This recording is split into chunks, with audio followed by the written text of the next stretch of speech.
Hey team, coming to you again this week with our second teaching. I know it's been a few weeks, but the reason is all the updates and all the changes. And so we're starting this back up again. Week 2, Your Best Year Ever, the book by Michael Hyatt right here. And I just want to walk you through part 2 of this first section of the book.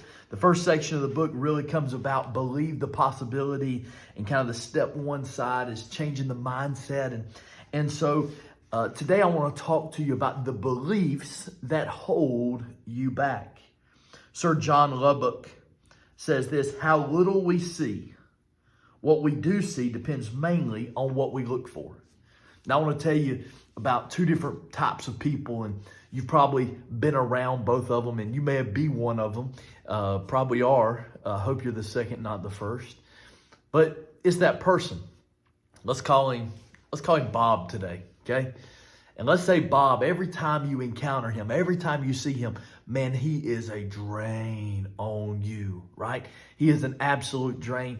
And man, every time you get around him, you leave more depressed, more upset, more drained, more just aggravated than when you went in.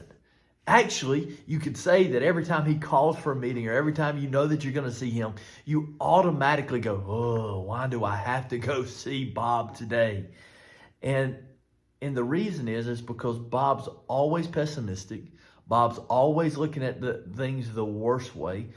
You know, most people say there's 2 different ways to look at it. The glass is half full or half empty. Bob spills the glass and then gets mad that the glass is empty.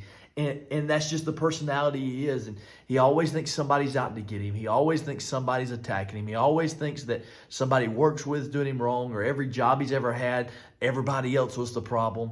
And man, Bob is difficult to deal with. Even the people he supervises, he drives crazy. Even the people that they supervise him, he drives crazy. And so, man, Bob has an approach that is hard to be around. Now, we'll take John. Okay, John's the exact opposite. Everybody that's around John, their attitude goes up, their demeanor goes up. Everybody wants to go meet with John, because every time you spend time with John, you leave there in a better mood than when you got there. You leave more energized, more encouraged, more uplifted. And that's the approach of John, because he's trying to build you. He's trying to think, and he's the type of guy, it's not glass half empty, glass half full. He's the guy that's always trying to fill up the glass, even if it is half full. Those 2 types of people are very well known to have mindset differences. For Bob, it's a scarcity mindset or scarcity thinking. For John, it's abundance thinking. I want to take this book and walk you through, just for a moment, the difference between the 2. See, to accomplish anything, we have to believe we're up to the challenge. Are you up to the challenge? I mean, that's my question. Are you up to the challenge?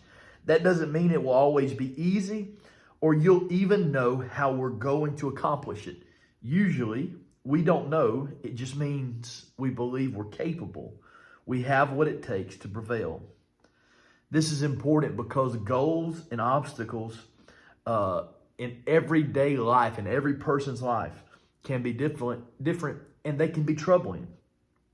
But to get over those obstacles and challenges, doubt and scarcity can't play a role.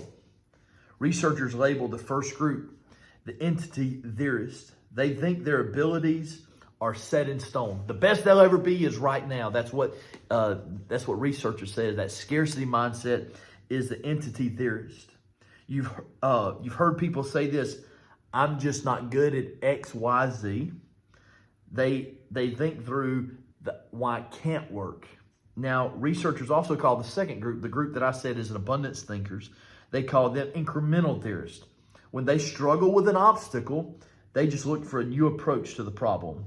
They know there's a workaround. They know there's a solution if they keep just working it, and they have that abundance mindset. Of the 2 habits of thinking, one leads to failure and one leads to fear. One leads to discontentment. The other one leads to fulfillment. So let me walk you through 2 different mindsets. Scarcity thinker says, I am entitled and fearful. The abundance thinker goes, I'm thankful and confident. this here in the book. Got a whole list right here. Here's what the second one is. The scarcity says, they believe that there will never be enough. The abundant thinker says, I believe there's always more where that came from. Scarcity, they're stingy with knowledge and contacts and compassion. The abundance thinker, they're happy to share their knowledge, their contacts, and their compassion with others. Scarcity people assume that they are the way they are. Abundance thinkers assume they can learn, grow, and develop. Scarcity says they're going to default to suspicion and questions. Abundance thinkers default to trust and openness. Scarcity says, I'm going to resent competition, believing it makes the pie smaller and me weaker. But abundance thinkers welcomes competition and they believe it makes the pie bigger and them better. Scarcity says, man, I'm going to be pessimistic about the future, believing that tough times are ahead. Abundance people say, I'm optimistic about the future, believing the best is yet to come. Scarcity says, when I see challenges and obstacles, I want to quit. The abundance thinker says, I see challenges as opportunities and it makes me want to go. Scarcity thinkers think small and they try to avoid risk, while abundance thinkers think big and embrace risk. There's three kinds of limiting or scarcity thinking, three areas, three limiting beliefs. Michael Hyatt says, and he says, you have a scarcity mindset about the world. It's always going down. It's always bad. It's always getting worse. You have a scarcity mindset about others. That limiting belief that says they're always out to get me. They're against me. They're never for me. They're never helpful. And about ourselves. I'm always set in my ways. I can't get any better. And this is as good as it gets. In the book, Making Habits, Breaking Habits, Jeremy Dean mentions 3 dead giveaways, and we're going to add a 4th from this book. Black and white thinking is a dead giveaway. That's when we assume we failed if we don't achieve perfection. In reality is actually, and this is what the book says, reality is usually a sliding scale, not a toggle switch. In other words, we're moving in the direction of getting better, not just flipping a switch of getting better. Personalizing, that's when we blame ourselves for random negative occurrences. When it goes wrong, it's just my fault. Just my fault. I'm always the one that it happens to. Catastrophe, that's when we assume the worst with very little evidence. To add the 4th one, universalizing, he says this, that's when we take bad experiences and assume it's true across the board. I only have a little over a minute and a half left, and I want to tell you the source of limiting belief can come from previous failures or setbacks, and I understand that. But if we're observant, we can spot other influences. The media has an influence on your limiting belief. Not just your past experiences, but the media. The way you schedule your day, the way you rest, the way you run your life has a way of affecting your life. The friend group you surround yourself has a way of limiting your thinking and causing you to be in scarcity. If you hang around with all people that are negative, you're going to be negative, okay? And so you got to believe the possible, believe things are possible, and you got to know some beliefs are holding you back.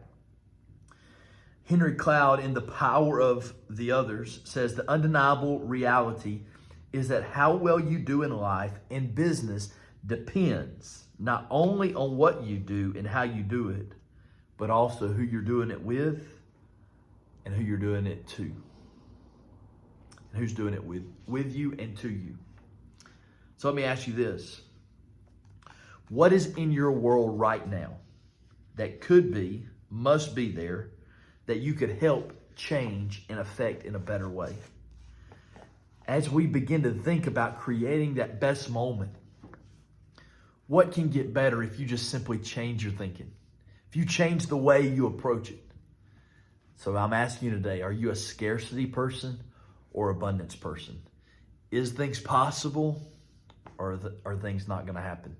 If you're going to have your best year, if you're going to move in the direction God's called you to, we have to get away from the mindset of it's always wrong and find a way that God is making for it to be right.